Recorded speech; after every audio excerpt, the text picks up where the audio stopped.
Hello दोस्तों, स्वागत है आपका हमारे यूट्यूब चैनल खंडेलकर एकेडमी में। तो दोस्तों, आज हम स्टार्ट करने वाले हैं क्लास 6 की एनसीईआरटी बुक हिस्ट्री बुक का अध्याय 5 राज्य राजा और एक प्राचीन गणराज्य के बारे में। इसके पहले हमने अध्याय 1, 2, 3 और 4 कंप्लीट कर लिया है। आप हमारे चैनल की प्लेलिस्ट में जाकर देख सकते हैं।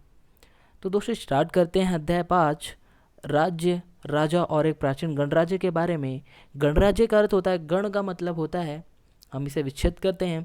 गण का अर्थ होता है लोगों का समूह और राज्य का अर्थ होता है या तो एक संगठित इकाई जो राज्य शासन या प्रशासन के अधीन हो, या कह सकते हम या भारत का ऐसा प्रदेश को भी राज्य कहा जाता है। तो आइए हम आगे बढ़ते हैं और स्टार्ट करते हैं। कुछ लोग शासक कैसे बने, इसके बारे में हम पढ़ेंगे। यहाँ पर कुछ लोग शासक किस प्रकार से बने।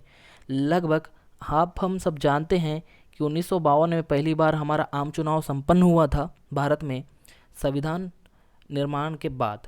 ठीक है, तो लगभग 50 वर्षों से, लगभग यानी बहुत समय हो गया, वैसे ज़्यादा समय हो गया, तो हम मतदान चुनाव के जरिए ही अपना मतदान करते हैं, अपने प्रतिनिधित्व चुनते हैं। ठीक है, उम्मीदवार चुनते हैं, उम्मीदवार खड़े होते हैं। ठीक है, उस समय इसी समय इसी प्रकार से क्या होता है, शासक बनता है। शासन प्रधानमंत्री हो, राष्ट्रपति हो, देख सकते हैं आप धीरे धीरे कैसे बनते हैं। किसी विधायक हो, है ना, किस प्रकार से चुनाव के माध्यम से ही वो अपना पद स्वीकृत करते हैं, हम सब जानते हैं। तो बहुत समय पहले की बात है, लगभग 3000 साल पहले की बात है। राजा बनने की जो प्रक्रिया होती थी, किस प्रकार से होती थी, उस समय अलग ही प्रकार के परिवर्तन दिखाई पड़ते थे, है ना। राजा संभवतः जन यानी कि लोगों द्वारा ही चुने जाते थे। जन कहा गया उस समय लोगों को। ठीक है, जो राजा थे वो क्या करते थे, बड़े बड़े यज्ञ किया करते थे या अनुष्ठान किया करते थे और अपने आप को राजा घोषित कर दिया करते थे, कुछ दान दक्षिणा देकर। किनको? जो यज्ञ करवाते थे, पंडितों को, राजपुरोहितों को। लेकिन कुछ ऐसे महान सम्राट राजा भी होते थे जो अश्वमेध यज्ञ कराते थे। इसमें क्या होता था कि एक घोड़े को, है ना, राजा के लोग जो रहते थे उसको देख रेख में ही उसे स्वतंत्र विचरण के लिए छोड़ दिया जाता था। वो पूरा देश जहाँ भी हो घूमकर उसी वक्त आ जाता था, है ना। उस घोड़े को जो भी रोकता था, उस घोड़े को रोकने वाला, है ना, जो भी रोकता था, वो अश्वमेध जो यज्ञ कराने वाले जो राजा था, उससे उसे लड़ाई करनी पड़ती थी। ठीक है, आप जानते हैं श्री राम का वैसे ही अश्वमेध यज्ञ करना था, तो लव कुश ने किस प्रकार रोके और उनके साथ उन्हें युद्ध करना पड़ा था, आप सभी जानते हैं। और साथ ही साथ हम देखेंगे घोड़े को जो रोकता था, है ना, उसके साथ उसे लड़ाई करनी पड़ती थी, युद्ध करना पड़ता था। घोड़े को जाने देने का मतलब यह होता था कि भैया अश्वमेध यज्ञ करने वाला उनसे ज़्यादा शक्तिशाली है ना, हमसे लड़ नहीं पाएंगे। इसके बाद उन राजाओं को यज्ञ में आमंत्रित किया जाता था, और ये आमंत्रित करने का मतलब यह था, बस आइए आप और हमारे अनुष्ठान को देखिए, हमारे यज्ञ को देखिए बैठे बैठे, और हमारे इसका आनंद लीजिए आयोजन का। बस यह यज्ञ विशिष्ट पुरोहितों द्वारा संपन्न किया जाता था, और वो जो पुरोहित होते थे उन्हें सम्मान उपहार के रूप में दिया जाता था। अश्वमेध यज्ञ करने वाला राजा बहुत शक्तिशाली माना जाता था। यज्ञ में आमंत्रित सभी राजाओं के लिए उपहार लाते थे। यह संभवतः यह बात तो आगे नहीं कही गई है। इन सभी आयोजनों में राजा का मुख्य स्थान होता था, उसे किसी राज सिंहासन या बाकी खाल वाले विशेष स्थान पर बैठाल दिया जाता था।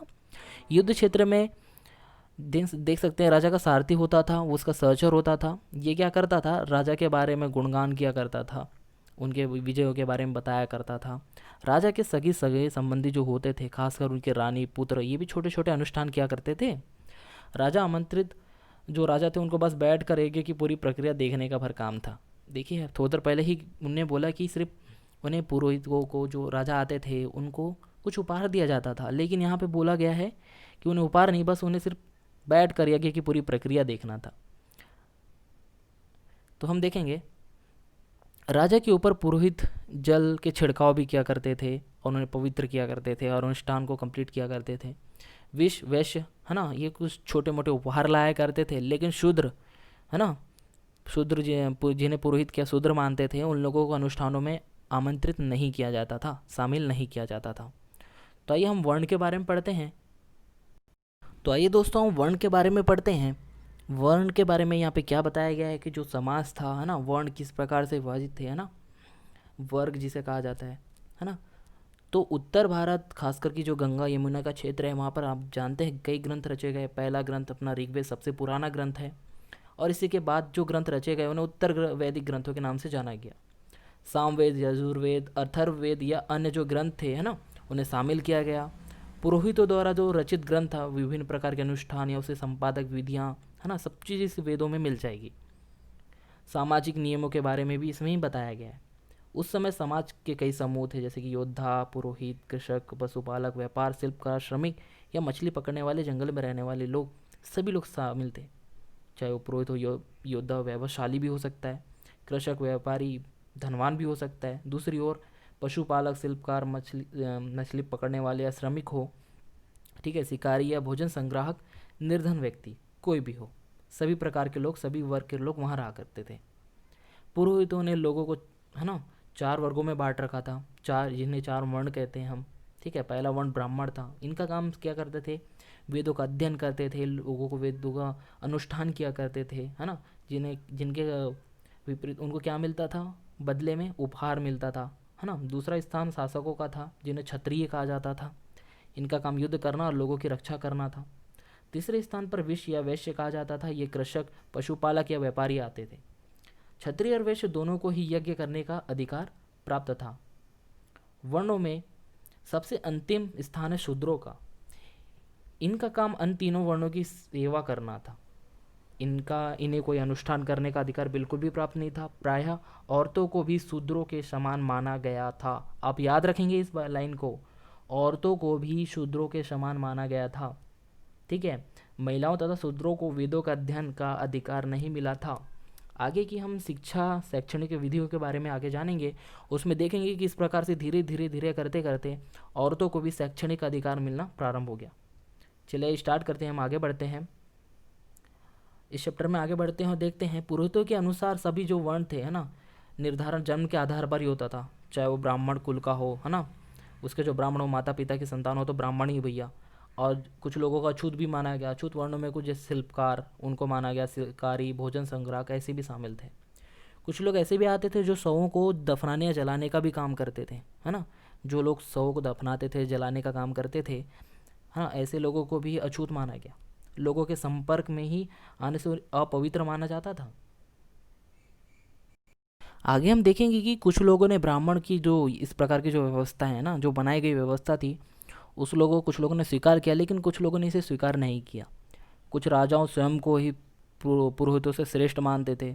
कुछ लोग जन्म के आधार पर वर्ण निर्धारण से सही नहीं मानते थे। कुछ लोग इसके अतिरिक्त, तो कुछ लोग ऐसे भी थे जो व्यवसाय के आधार पर भेदभाव उचित नहीं समझते थे। कुछ लोग चाहते थे कि अनुष्ठान संपन्न कराने का अधिकार सभी का हो। कई लोगों ने तो छुआछूत की आलोचना भी की है।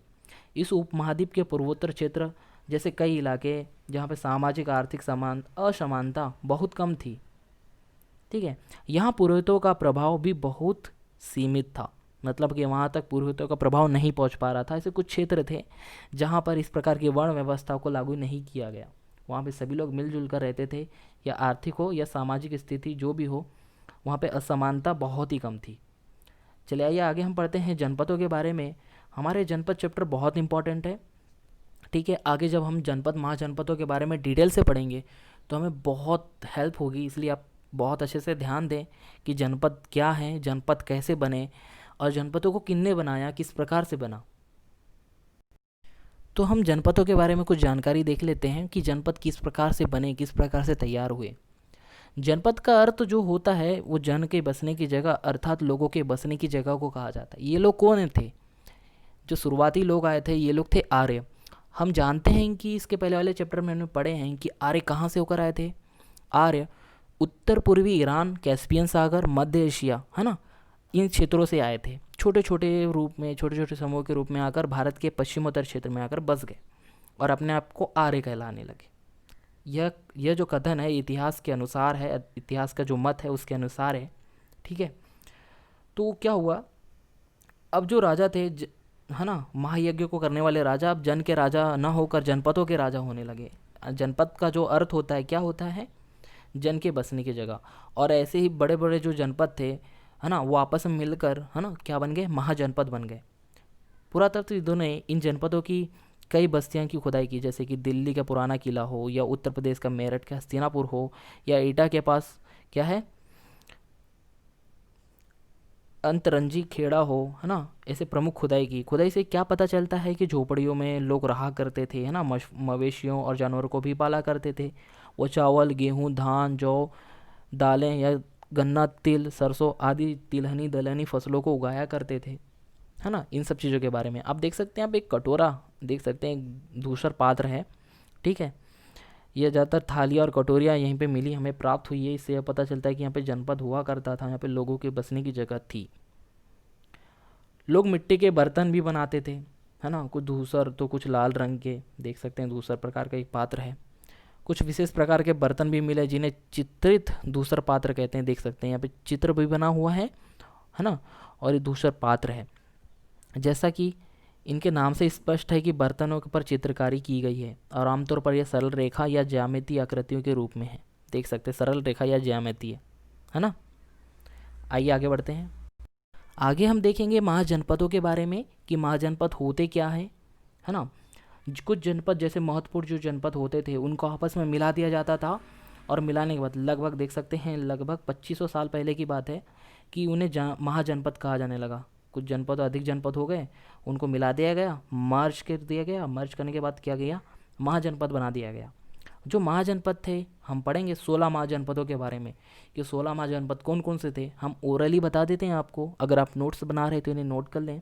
वो 16 महाजनपद हैं: अंग, मगध, काशी, कौशल, वज्जी, मत्स्य, सूरसेन, अश्मक, अवंती, चेदी, कंबोज, और कुछ उज्जैनी का जो उत्तरी भाग दक्षिणी भाग अच्छे जानते हैं, महिष्मती, बुंदेलखंड, इनके बारे में आप अच्छे से जानते हैं। आदि जो हैं ये 16 महाजनपदों के अंतर्गत आते हैं, ठीक है। इनके बारे में हम डिटेल से पढ़ेंगे बाद में, जब हमारा टॉपिक रहेगा जनपद महाजनपद का। लगभग 600 ईसा पूर्व से 400 ईसा पूर्व के बीच का समय था, है ना, तब जनपद महाजनपदों का उदय हुआ था, उसके बारे में आप याद रखेंगे। जनपद महाजनपदों का उदय लगभग 600 ईसा पूर्व से, है ना, 400 ईसा पूर्व, याद रखेंगे। तो आगे हम बढ़ते हैं और शुरू करते हैं महाजनपद के बारे में कि महाजनपद होते क्या थे। महाजनपद में हम देखेंगे कि जो महाजनपद होते थे उनकी राजधानी भी हुआ करती थी, है ना। और जो राजधानियाँ होती थी इनको चारों ओर से किलेबंदी किया जाता था, जैसे कि लकड़ी से कर सकते थे, ईंट से या पत्थर या ऊंची ऊंची दीवारों बनाकर। ये इसलिए किया जाता था ताकि अन्य जो राजा हैं उनके द्वारा जो आक्रमण किया जाए तो वो पूरी तरह आक्रमण से हम बच सकें, इसलिए वो लोग किलेबंदी किया करते थे ताकि आक्रमण का डर ना रहे, है ना, और किले की क्या हो सके, सुरक्षा हो सके। इसलिए किलों का निर्माण किया जाता था या किलेबंदी की जाती थी। कुछ राजा अपनी राजधानी के चारों ओर विशाल ऊंची और प्रभावशाली दीवार खड़ी कर देते थे और अपनी समृद्धि देख सकते हैं। कुछ महाजन काबुल नदी देख सकते, गांधार देख सकते हैं आप, यहाँ पर हस्तिनापुर भी है, कौशल है, कौशाम्बी है, वज्जी है ना, अवंती है। इनके बारे में भी हम आगे पढ़ेंगे। तो आज के अभी के लिए इतना ही, लेकिन हम आगे देखेंगे और जो अपनी समृद्धि और शक्ति का प्रदर्शन भी किया करते थे। इस तरह किले के अंदर रहने वाले लोग अपने अपने क्षेत्र पर नियंत्रण भी आसानी से रख पाते थे, है ना। राजा किसी क्षेत्र विशेष क्षेत्र में अगर है और उसने अपने क्षेत्र को अगर किलेबंदी कर दिया है तो अपने क्षेत्र में वो क्या कर सकता था, आराम से कंट्रोल कर सकता था, नियंत्रित कर सकता था, और अंदर रहकर ही अपनी शक्ति का प्रदर्शन भी कर सकता था और नई नई समृद्धि और विकास भी कर सकता था, और साथ ही साथ साथ अपनी सेना भी तैयार आसानी से कर सकता था। विशाल दीवार बनाने के लिए व्यापक योजना की आवश्यकता पड़ती थी। लाखों की संख्या में ईंटें, पत्थर आदि का इंतजाम करना पड़ता था। स्त्री, पुरुष, बच्चे, यहाँ तक कि सभी परिश्रम किया करते थे और संसाधनों की आवश्यकता भी पड़ती थी। अब राजा सेना रखने लगे थे, सिपाहियों को नियमित वेतन देने लगे थे, है ना। पूरे साल उन्हें वेतन दिया जाता था। संभवतः कुछ आहत सिक्के भी दिया जाते थे, है ना, आहत सिक्के, है ना। और आगे कौशाम्बी की दीवार के बारे में देख सकते हैं। कौशाम्बी किले है ना, वहाँ की एक दीवार है, ये इस प्रकार से बनाया जाता था। ईंट के कुछ अवशेष भी हमें प्राप्त हुए हैं, लगभग 2500 साल पहले हुआ है जो हमें प्राप्त हुए हैं। चलिए आगे बढ़ते हैं। तो आगे हम देखेंगे कर के बारे में। कि जब महाजनपद जनपद का जो समय चल रहा था उस टाइम पे जो राजा हुआ करते थे, शासक हुआ करते थे, वो किस प्रकार से कर लेते थे, यह कर का क्या प्रमुख उनका साधन था। जनपद जो महाजनपदों के जो राजा विशाल सेनाएं रखते थे, विशाल किले किले बनाते थे, बड़ी बड़ी सेनाएं रखते थे, है ना। और उसके लिए प्रचुर संसाधनों की आवश्यकता भी होती थी। इसके लिए उन्होंने कर्मचारियों को भी आवश्यकता होती थी, उनके जो ज़रूरत है ना। तो लोगों से समय समय पर कर या उपहार आदि पर उनको निर्भर रहना पड़ता था। वो कर वसूलने लगे थे नियमित रूप से। उसके प्रमुख कारण आप देख सकते हैं कि कर किस प्रकार से फसलों पर लगाया जाने वाला कर, लगभग की फसल जितना होगा आपके पास उसका 1/6वां हिस्सा आपको शासक या प्रशासन को देना पड़ेगा। कारीगर के ऊपर भी कर लग गए, भैया तुम जितना श्रम करोगे उसका कुछ भाग, जैसे बुनकर होता, लोहार, सुनार, ये हुआ करते थे। इसको महीनों में एक दिन काम करना पड़ता था, किनके लिए? राजाओं के लिए। ठीक है। पशुपालकों को जानवर या उसके उत्पाद के रूप में कर देना पड़ता था।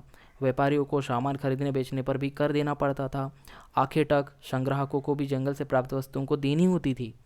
हम जानते हैं आखेटकों के बारे में और संग्राहक किन्हें कहते हैं, आगे इसके पहले फर्स्ट चैप्टर में हमने पढ़ चुके हैं। कृषि में धीरे धीरे परिवर्तन होते गया। ठीक है। इसके दो बड़े बड़े परिवर्तन सामने आए, है ना। हल के फाल अब लोहे के बनने लगे थे। हल के फाल मतलब कि जो हल के ऊपर लगाते हैं, है ना, वो अब लोहे के बनने लगे थे। पहले लकड़ियों का ये ऐसे ही टूट जाए तो टूट जाए, नहीं तो चले भैया। लेकिन अब क्या होने लगा? लोहे के बनने लगे। अब कठोर ज़मीन को लकड़ी के फाल की तुलना में लोहे के फाल से आसानी से जोता जा सकता था, है ना। देख सकते हैं, लिखा है। इसके फसलों की उपज भी बढ़ने लगी। लोगों को अधिक धान भी पौधरोपण के शुरू भी कर दिया। लोग बीज छिड़क कर धान उपजाने भी लगे। धान की पौध तैयार करके रोपण भी किया जाने लगा। साथ ही साथ जो अधिकतर जीवित पौधे रह जाते थे, जो जीवित रह जाते थे पौधे, है ना, उसके लिए पैदावार बहुत ज़्यादा अधिक होने लगी। कमर तोड़ परिश्रम जो पहले लगता था अब थोड़ा कम लगने लगा है। ये ज़्यादातर दास, दासी, भूमिहीन खेतीहर जो रहते थे, ना, कमकार जिसे कहा जाता है, खेतीहर मजदूर, उनको इसमें काम में रखा जाता था। ठीक है। धीरे धीरे परिवर्तन आता गया और इस प्रकार से रखने लगा। चलिए आगे बढ़ते हैं। सूक्ष्म निरीक्षण करते हैं हम मगध के बारे में, मगध महाजनपद के बारे में, क्योंकि मगध महाजनपद बहुत इंपॉर्टेंट है। हम इसके बारे में हमें पढ़ना बहुत ज़रूरी है कि किस प्रकार से मगध साम्राज्य की स्थापना हुई और इसका विस्तार किस प्रकार से होने लगा।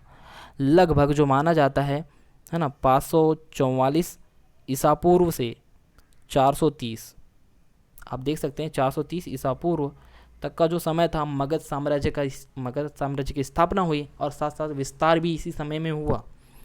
इसी समय में 16 महाजनपदों में हम देख सकते हैं सबसे शक्तिशाली जनपद माना गया वो था मगध महाजनपद। ठीक है। इसके बारे में हम इसी के अनुसार, बुक के अनुसार ही पढ़ लेते हैं। बुक के अनुसार यहाँ पे कुछ बातें हैं। लगभग 200 साल पहले ही भीतर मगध महाजनपद बना। गंगा और सोन जैसी नदियों के किनारे, मगध के किनारे से बहती थी ये नदियाँ। यातायात, जल वितरण या ज़मीन की उपजाऊ बनाने के लिए महत्वपूर्ण भी थी ये नदियाँ। मगध का एक हिस्सा जंगलों से भरा हुआ था।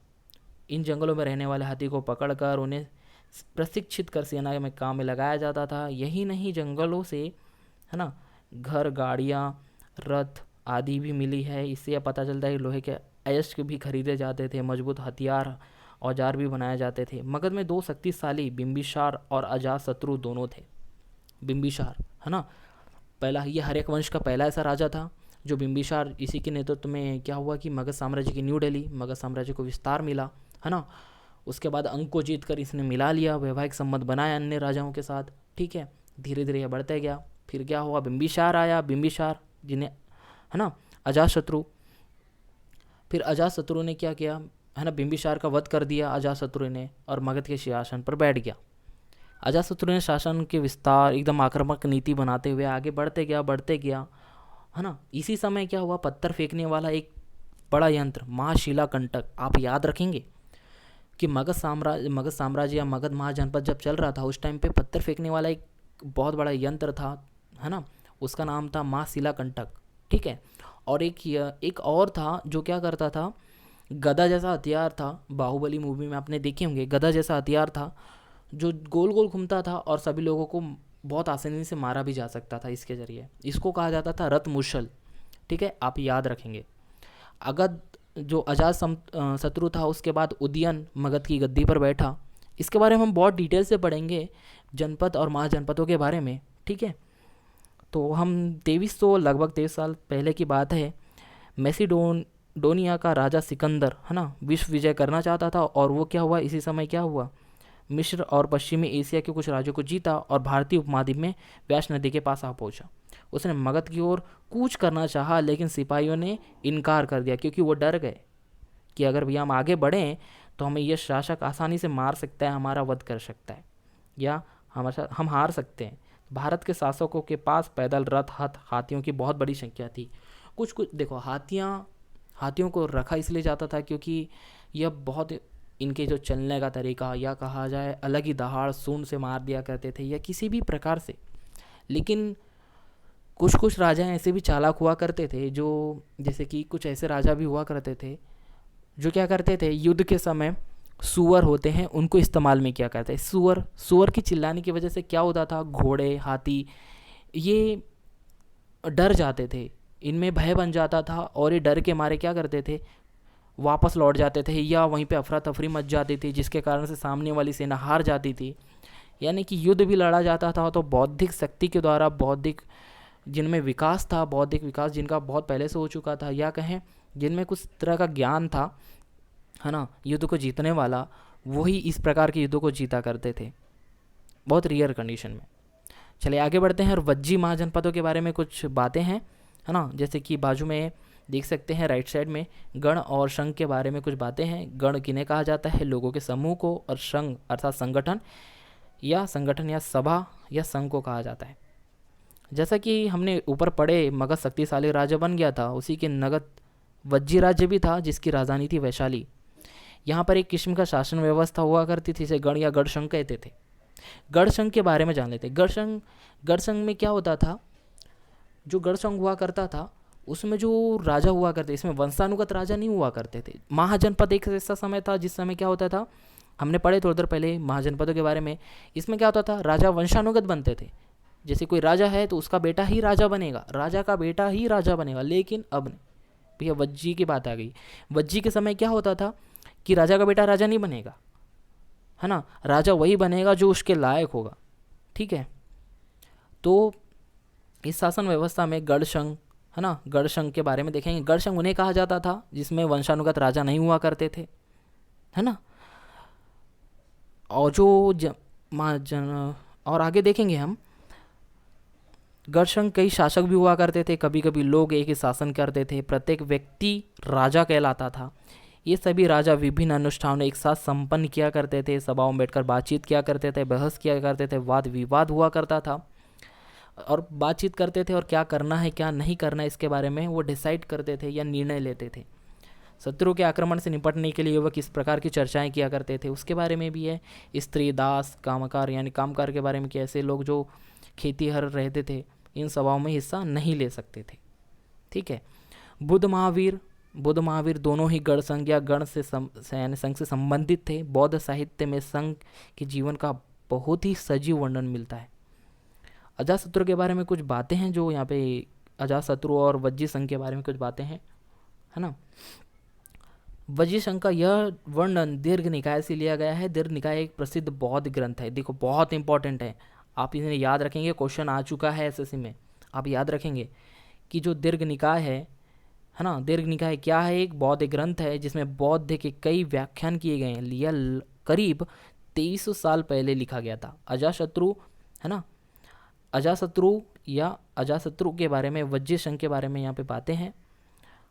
अजातशत्रु या वज्जी संघ पर आक्रमण करना चाहते थे। उन्होंने अपने मंत्री वस्त्रकार को बुद्ध के पास सलाह के लिए भेजा। बुद्ध ने उनसे पूछा कि वज्जी सभाएं नियमित रूप से होती है तथा उनमें सभी सदस्य उपस्थित होते हैं। तब उन्हें पता चला कि ऐसा होता है। उन्होंने कहा कि वज्जीवासी तब तक उन्नति करते रहेंगे जब तक कि वे पूर्णतः नियमित या पूर्ण सभाएं न कर लें, आपस में मिलजुल कर काम करते रहें, पारंपरिक नियमों का पालन करें और बड़ों का सम्मान, समर्थक और उनकी बातों पर ध्यान रखेंगे और देते रहेंगे। और भी बातें हैं, क्या बातें हैं, वज्जी महिलाओं के साथ जोर जबरदस्ती नहीं करेंगे, उन्हें बंधक नहीं बनाएंगे महिलाओं को, है ना। शहरों और गांवों में चैत्यों का रख रखाव करेंगे। विभिन्न जो होते थे ना मतावलंबी संतों का, जो अपने ही मत से संत बन जाते थे, है ना, उनका सम्मान करेंगे।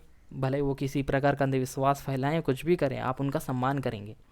उनके आने जाने पर किसी प्रकार का रोक टोक नहीं करेंगे, ठीक है। कई शक्तिशाली राजाओं संघों को जीतना चाहते थे, इनके बावजूद भी उनके राज्य अब से लगभग 1500 साल पहले तक चलता रहा। हमने समय आपको बता दिया, जनपद महाजनपद का समय 600 ईसा पूर्व से 400 ईसा पूर्व के बीच में 20 तक, यानी 600 ईसा पूर्व से 400 ईसा पूर्व तक ये क्या चला, ये समय चलते गया, लगभग 200 साल, ठीक है। इसके बारे में हम आगे चैप्टरों के बारे में आगे चैप्टरों में भी पढ़ेंगे। देखिए, यह भी हमारे लिए बहुत इंपॉर्टेंट है, क्योंकि जब हम इतना पढ़ रहे हैं तो इसके साथ साथ यह भी पढ़ना बहुत इंपॉर्टेंट है। क्योंकि जब हमारे देश में, या कहें तो हमारे विशेष क्षेत्रों में, जब जनपद महाजनपद, या कहें तो यह समय जो चल रहा था 600 से 400 ईसा पूर्वी समय जो चल रहा था, इसी टाइम पे किसी और स्थान विदेशों में क्या चल रहा था उसके बारे में यहाँ पे डिटेल से बातें कुछ हैं, क्या कहें तो वर्ल्ड हिस्ट्री के बारे में कुछ जानकारियाँ हैं, ठीक है। अन्यत्र यूनान और एंथेस के बारे में है। लगभग 2500 साल पहले एंथेस के लोगों को एक शासन व्यवस्था की स्थापना की, जिसे प्रजातंत्र या गणतंत्र कहते हैं, लोगों का शासन, है ना। यह व्यवस्था लगभग 200 सालों तक चली। इसमें 30 साल से ऊपर के उन सभी पुरुषों को पूर्ण नागरिकता प्राप्त थी जो दास नहीं थे। वहाँ एक सभा थी जो महत्वपूर्ण विषयों पर निर्णय लेने के लिए साल भर में कम से कम 40 बार बुलाई जाती थी। इसी समय में सभी नागरिक हुआ करते थे, है ना। शासन की कई पद नियुक्तियाँ लॉटरियों द्वारा की जाती थी, है ना। सभी नागरिकों को सेना, नौसेना आदि सेवाएं प्रदान की जाती थी। औरतों को नागरिक होने का दर्जा भी नहीं मिलता था। देखो, औरतों को नागरिक होने का दर्जा नहीं मिलता था। वक्त के साथ हम जब पढ़ेंगे कि किस प्रकार से शिक्षा के क्षेत्र में भी महिलाओं को अवसर दिया जाने लगा, तो हम पढ़ेंगे कि इस प्रकार से उन्हें नागरिक का भी दर्जा मिलने लगा। व्यापारियों तथा शिल्पकारों के, है ना, के रूप में एंथेक्स में रहने वाले और काम करने वाले बहुत से विदेशियों को भी नागरिक अधिकार नहीं मिले थे। एंथेक्स में खदानों, खेतों, घरों और कार्यशालाओं में काम कर रहे दासों को भी नागरिक अधिकार प्राप्त नहीं हुए थे। मतलब कि वही लोग थे जो प्रमुख थे, अपने आप में विशेष पद लिए हुए थे, उन लोगों को ही उन सभा में जाने का मौका मिलता था, या नागरिक का अधिकार मिलता था, या कहें तो मत देने का अधिकार मिलता था, या कहें तो लॉटरी, देख सकते हैं नियुक्तियाँ लॉटरी द्वारा की ही जाती थी, तो लॉटरियों को देने का या लॉटरियों को प्राप्त करने का अधिकार, या प्रतिनिधियों को चुनने का, या कहें तो उम्मीदवारों को चुनने का अधिकार दिया जाता था। तो आज हमने पढ़ा है चैप्टर 5 के बारे में। तो दोस्तों, आपको कैसा लगा आप हमें ज़रूर कमेंट करके बताइए, ठीक है। धन्यवाद।